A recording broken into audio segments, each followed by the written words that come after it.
All right, Ty Talk with Webb is back. What's going on, buddy? How's your week? Not I'm doing pretty good, man. Besides the better half getting COVID, yeah. Besides that, there looks like the combine and stuff is going on, and yeah, we'll just roll into that, man. Heck yeah, man. I got some pretty new, cool notes. The fastest guy actually was DJ Turner out of Mission. He ran a 4.26, Damn, and I didn't then know that. behind him was the guy out of Maryland, and he's actually from Alabama. He played at McGill Toolen, and he ran a 4.3 That's flat. blazing copy And track, dude. That's a rocket. that straight line speed, that's sick. I got it. We got to get some shout outs though, because Georgia cornerback Keely Ringo ran a 4.36, and then two South Carolina cornerbacks. One ran a 4.36, and the other ran a 4.43. That's, Those cornerbacks were Darius Rush and Cam Smith, and I was like, whoa. that's moving, man. Especially the corner right now with how pivotal they are with if defenses are going to like a 4-2-5 or anything like that, man. That speed's very pivotal. So that's going to help them out a lot. I know that combine numbers are kind of they don't really mean a lot. I know that like 40 times in game time or game speed's different, but when a corner's putting up numbers like that, like it's hard to not look. It's hard to not stand out. So good for them. Oh, big time, man. I know when I was Jordan Battle, I looked up his time, and he was 4.55, which is not bad. I mean, that's pretty darn good. Yeah. And then Branch ran a 4.58, which I thought Branch ran faster than that for some reason. I thought he was a lot Could have been faster. an off day. They still have the pro day that they can make up again. I mean, times can get better, but people all the time, like, or not all the time. Growing up, people say like I run a 4.3. Now a 4.3 legit copy track is flying. There's few and far between people. Now 4.4s, you start getting a 4.5s. Yeah, it's believable, but actual legit 4.3s is. I mean, you're a beast. You're a rocket out there. Yeah, you're absolutely smoking. Like Demarco Hellams ran a 4.57, and then Eli Ricks, he didn't participate in the drills, which we already know what he's got, what he brings to the table, so it's not a big deal. I was surprised by quarterbacks. Anthony Richardson, he was 4.43. Wow. Well, I can see that though. Yeah, I can see that.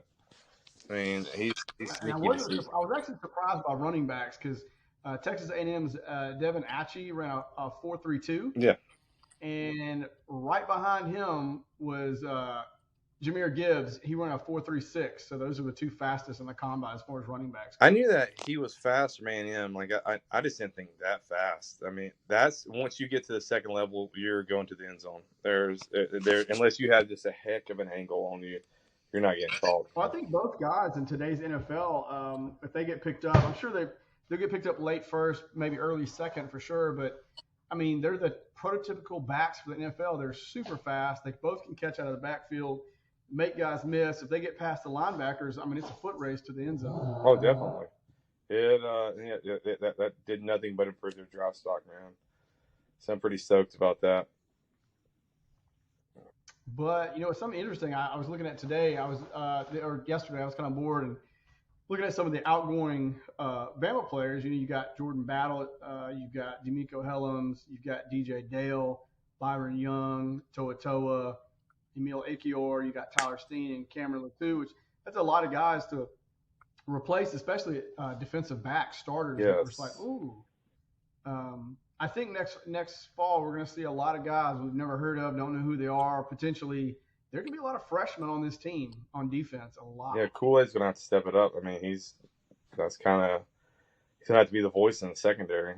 So Yeah, I think the thing that's concerning to me is we're losing so many people at so many different positions, and it's like, you know, and I get like the guys that declared juniors, like obviously Will Anderson's got to go, make your money, don't stay. oh Bryce God, yes, Young, there's not a reason to stay. yeah, Brian Branch, that surprised me a little bit because he's a junior, but he's got the speed, and then obviously Gibbs knows what he has, and he knows that we're not probably going to. it's a good Could be class. wrong, but it doesn't look like we'll compete for a championship next year. So he's got to go pro, and then Eli Ricks.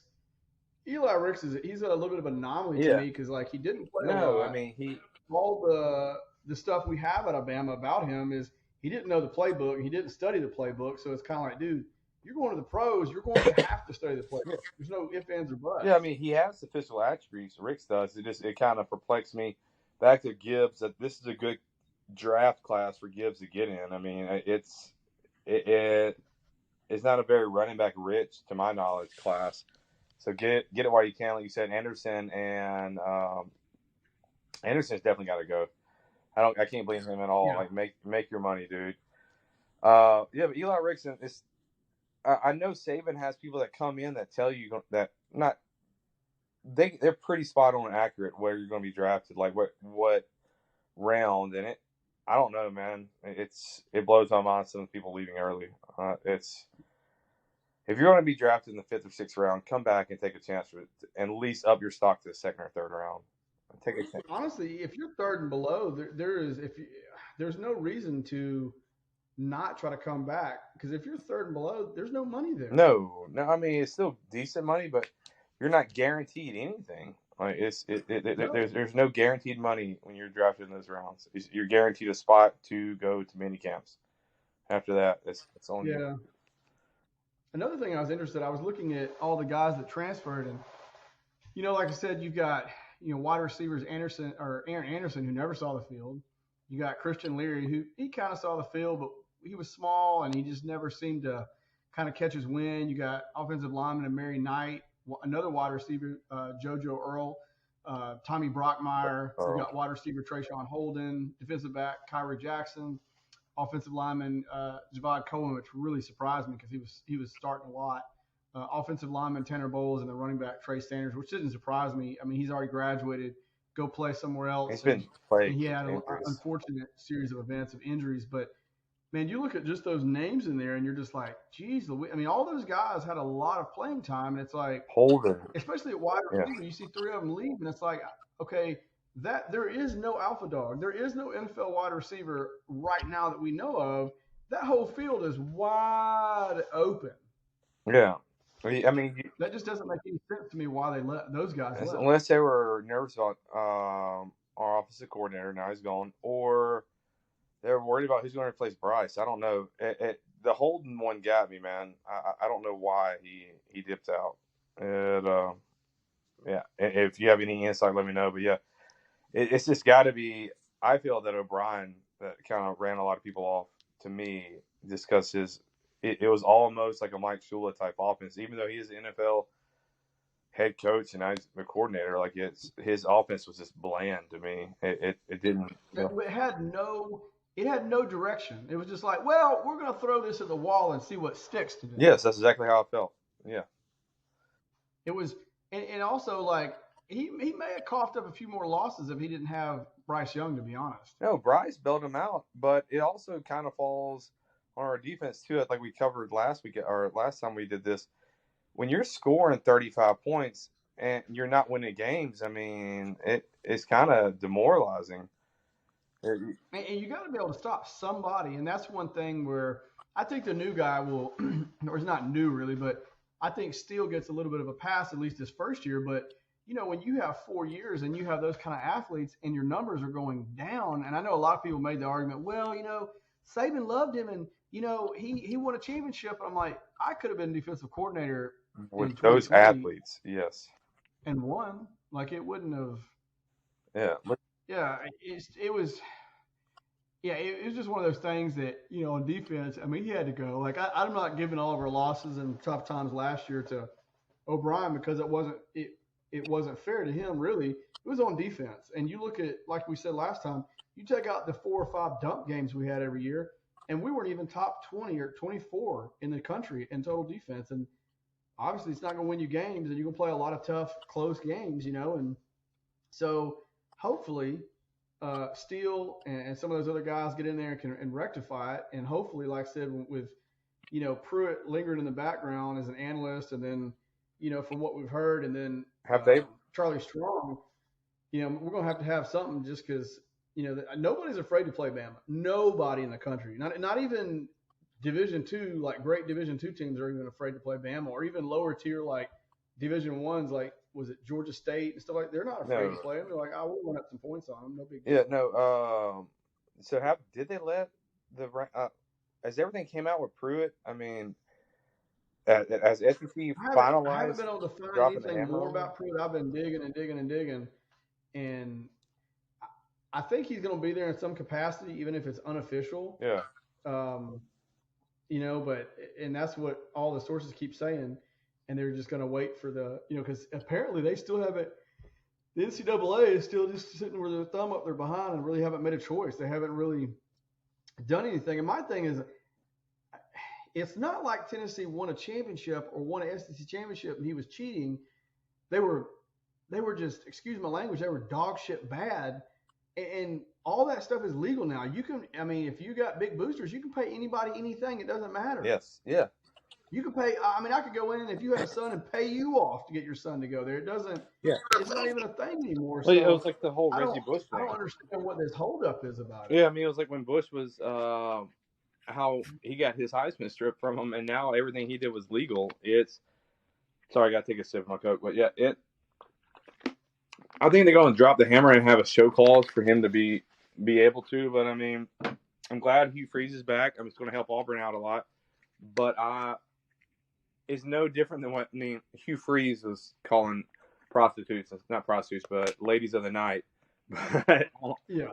I mean, if he got back, then stuff that is legal now, you gotta give him a year to be an analyst, and then give him a show clause and let's move forward. Because he's already been sitting out. He's Well, not even that. It's been 3 years at this point. At this point, I think almost 3 years. Move on. Yeah. Get over it. Like that's so far in the past, and we're so far past that with all these NIL deals and all this money slinging around. Like, I think those guys, if you're still being looked at by the NCAA, even the recent guys that got some stuff put on them, wipe that junk clean. NCAA had no balls to stop any of this. They didn't want to kick the Pac-12 out. So to me, it's fair game. All your sins are forgiven at this point. Like, do 3 Hail Marys and move forward. Like, why are you even worried about it? Like, at this point, like. No, I agree with you, and hopefully something comes to fruition soon. But going back to having Strong on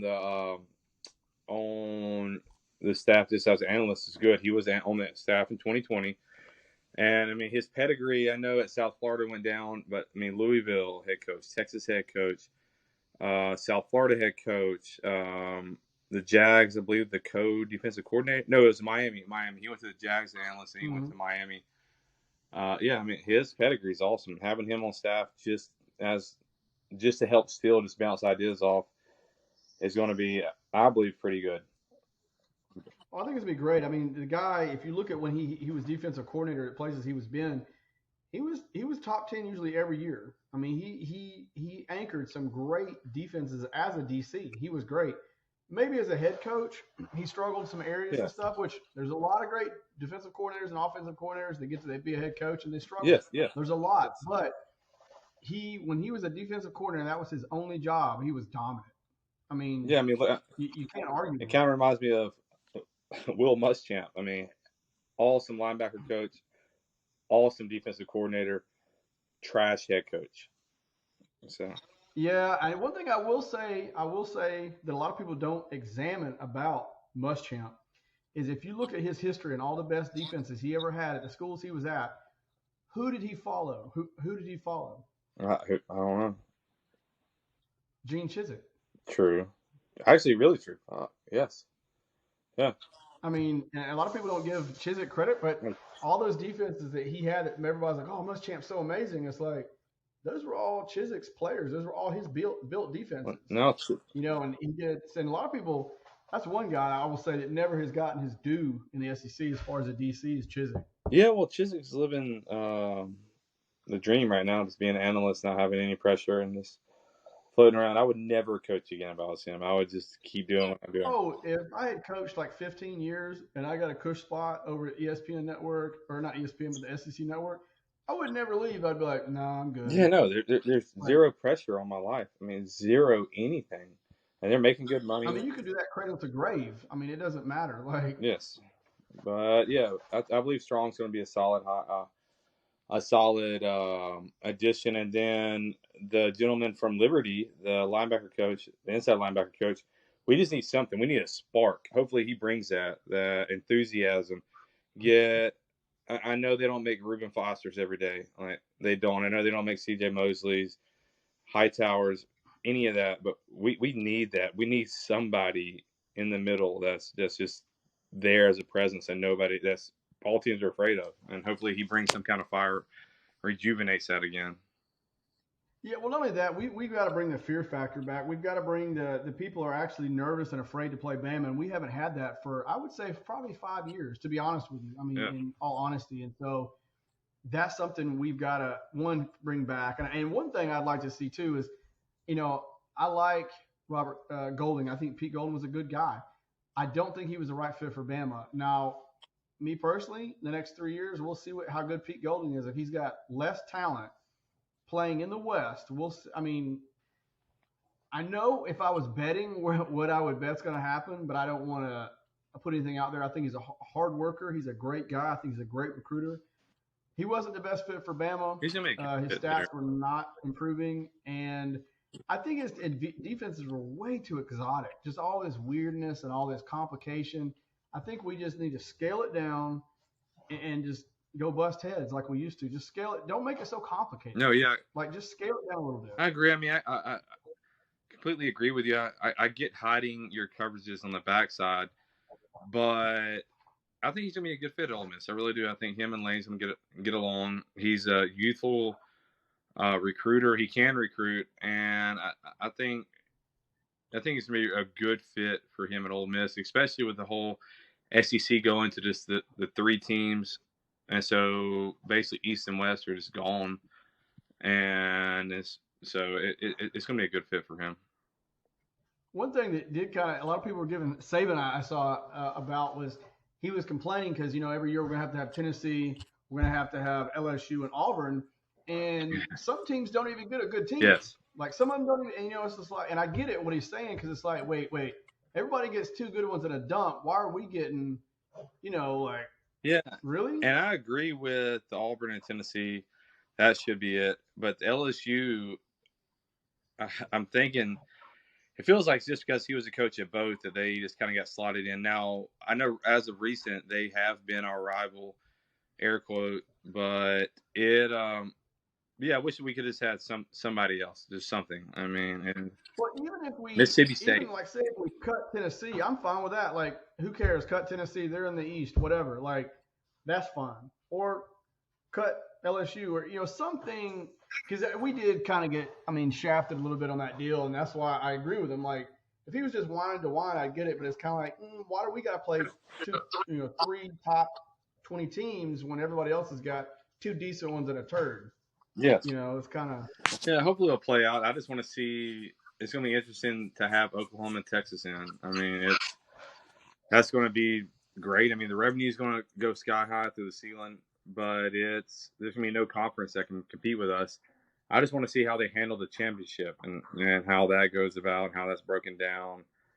Yeah, and yeah, I looked at some things on notes and news. I saw that South Siri, he's going to leave to go to a special assistant to the head coach at Colorado, which is kind of cool. Yeah, sucks because he's a good coach.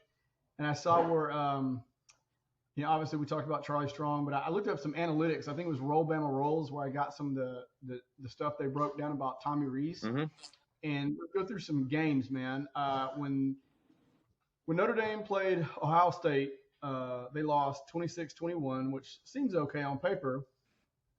Out of the drives, they had total number of drives wasted, analytical plays at 66%.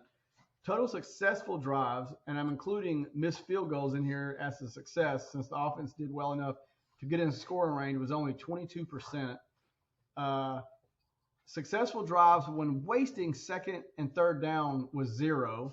Successful drives when not wasting second and third down were barely 50%. Third downs after wasting second downs, the conversion rate was only 9%.